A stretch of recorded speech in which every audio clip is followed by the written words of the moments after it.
What's going on, geeks, gamers, and everything in between? It's Jeremy and Kiku here with another movie review for you guys, and this time we went and saw Valerian and the City of a Thousand Planets, written and directed by Luc Besson himself, the guy that did Fifth Element, Unleashed, otherwise known as Danny the Dog, a couple of other films that you guys might know, Leon the Professional. Jeremy, you know I was hype about this. You didn't really care. No, I mean, it wasn't on my radar. Obviously, it's coming on the same day as a certain indie director that I'm a big fan of. But you've been talking about it so much, so I have. that's kind of given me a little bit of interest to kind of go, what is it that Kiku keeps telling me about with Valerian? Why is he so excited? Why is he beating my head with Valerian's coming out? Valerian's coming out. So that did give me a little bit to look forward to. You know, beating off your hype. Right. And I mean, just for a little history on Valerian, it actually was a French comic book.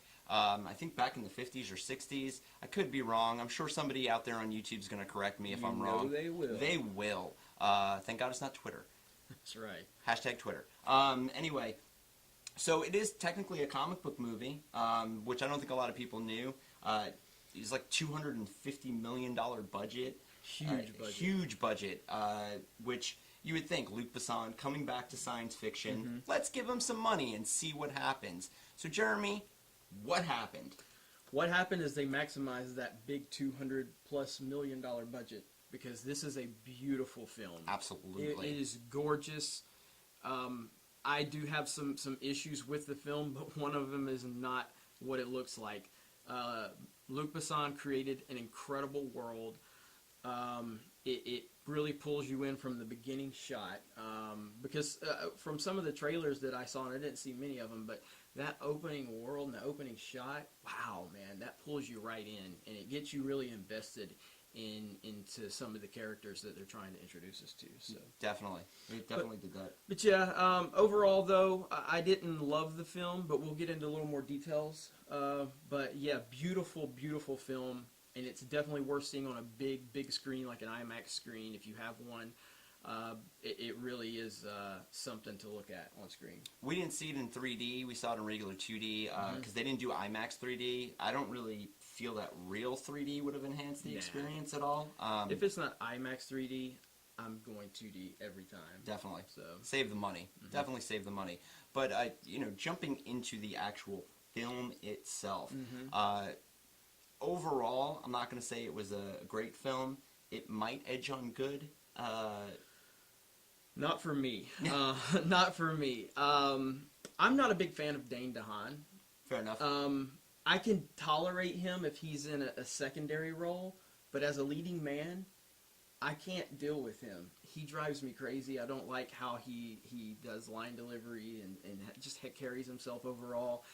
It seemed like they were trying to make him out to be like a Han Solo type of character, kind of cocky, arrogant, kind of thinking he's all this and that, and he seemed to be trying to portray an older character than he actually is. So here's the funny thing about that.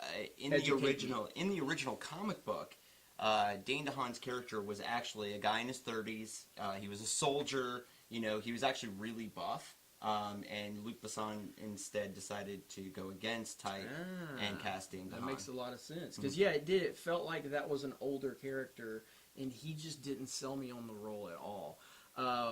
What's the girl's name that played in the... Cara DeLavigne. Yeah, and we saw her in Suicide Squad, if I'm not mistaken. Yep. She was the Enchantress, or as we like to call her, the magic, wacky, flailing, inflatable tube arm Enchantress. Don't remind me. But her and Dehaan... There were small moments where it felt like they may have some chemistry, but overall, most of their chemistry felt really forced, and it fell flat for me. And when you have the two main protagonists, they don't work. It was a pretty film to look at. There was a lot of cool races and creatures that were created that really, honestly, I was more attached to than our two main characters. They just didn't work for me, and... Their chemistry was just so flat, and that just really kind of took me out of the world that I was initially introduced to, that I was like, okay, I'm invested in this. And then once we got our two main characters, it slowly started falling apart for me. So Jeremy's being really reserved here. Let me paint you a picture.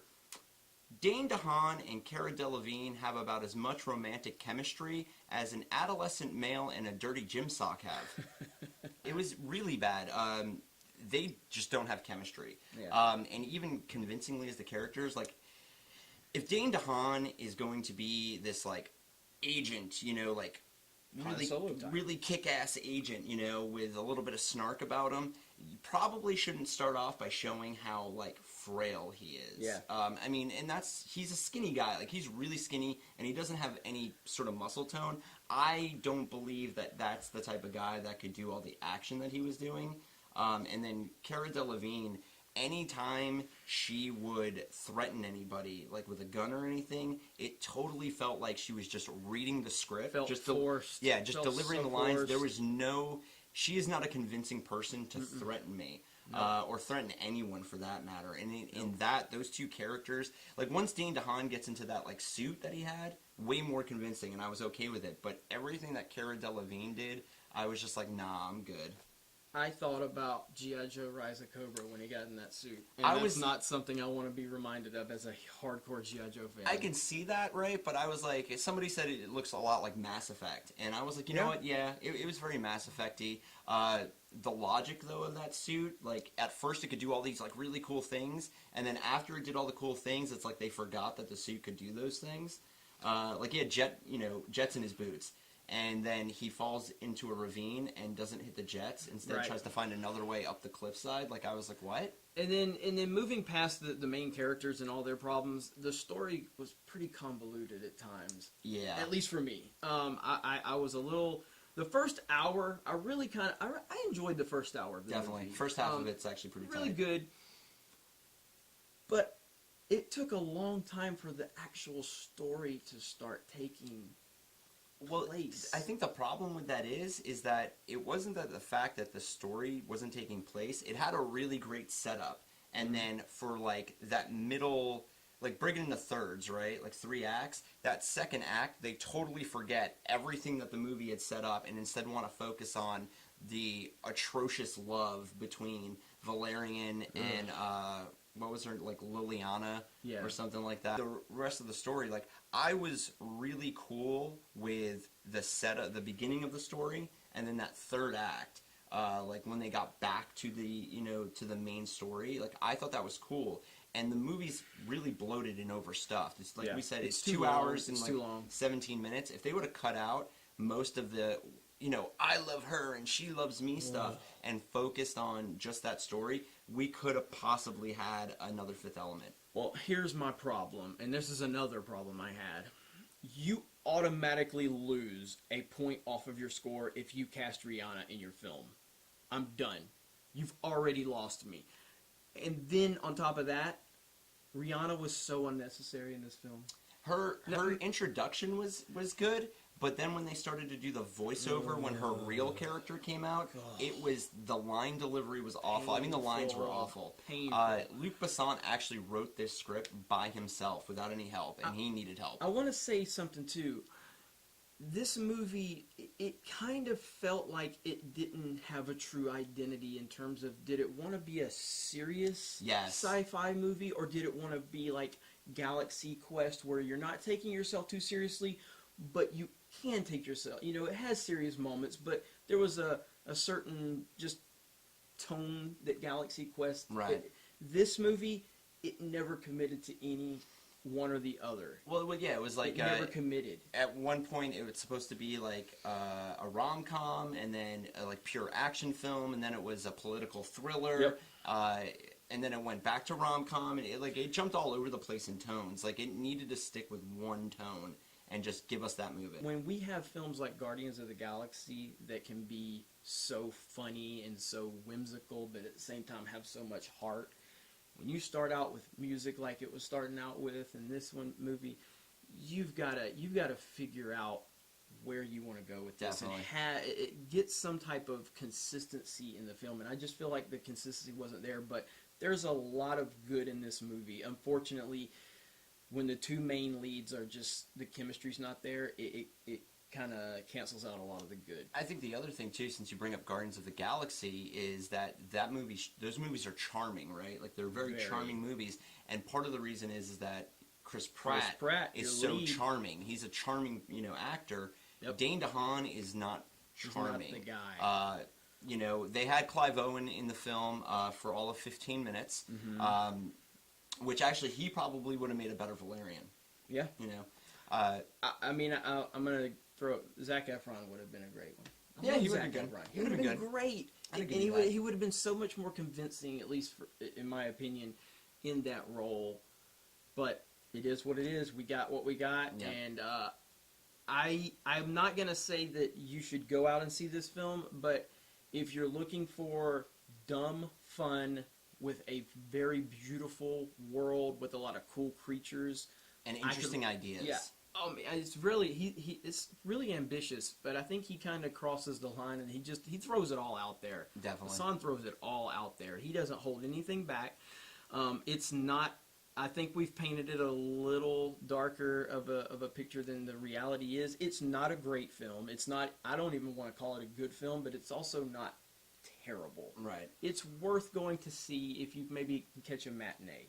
So a matinee, and your kids would love it. Kids would love this film. So what's your score on it? I'm gonna go. I'm gonna have to stick with my promise. And Rihanna dropped you already from. You already dropped a point with that bull crap. No bullshit. Okay, it's bullshit to put Rihanna in anything film wise. Harsh. She's horrible. So anyway, I'm gonna say 5 out of 10. It would be a 6 out of 10. But Rihanna dropped you down to a 5. So lesson learned, Hollywood. Jeremy said that we painted it out to be really negative. I don't really think we did. You get a lot of really cool stuff, and then it gets stunted by the love angle in it, the unbelievable relationship, and that kind of killed the momentum of the movie, and the fact that it doesn't really have just one straight plot that you can focus on and be like, oh, this is cool. What's going to happen with that? Because it jumps around, and at one point you even forget what happened at the beginning. So for me, I'm actually going to match you 5 out of 10. I was going to give it a 6 out of 10, but the more I thought you'd be higher. No, you know what? I honestly, I was thinking about it, and I just with two unconvincing main characters in their roles, and I mean it's miscasting. All right, I don't think Dane Dehaan's a bad actor by any means. Bad as a leading man, though. Bad in this as a leading man. Yeah. Maybe something like an indie, serious drama filled. Because I mean, he wasn't great as Harry Osborn either. I never saw Amazing Spider-Man 2. Well, you got out lucky then. So 5 out of 10 is definitely what I'm going to go with. But you should go check it out. It's if you enjoyed Jupiter Ascending in any way, shape, or form, this movie's definitely way better than that and way more beautiful. So if you're a video gamer and you like a lot of gaming stuff, those visuals are going to bring you back to a lot of the games you played. That's a good point. That's a good point. So definitely go check it out. Guys, thanks for watching. As always, check everything out on our YouTube channel. Next week, we will be reviewing Atomic Blonde with Charlize Theron, so be on the lookout for that. And also, go to geeksandgamers.com.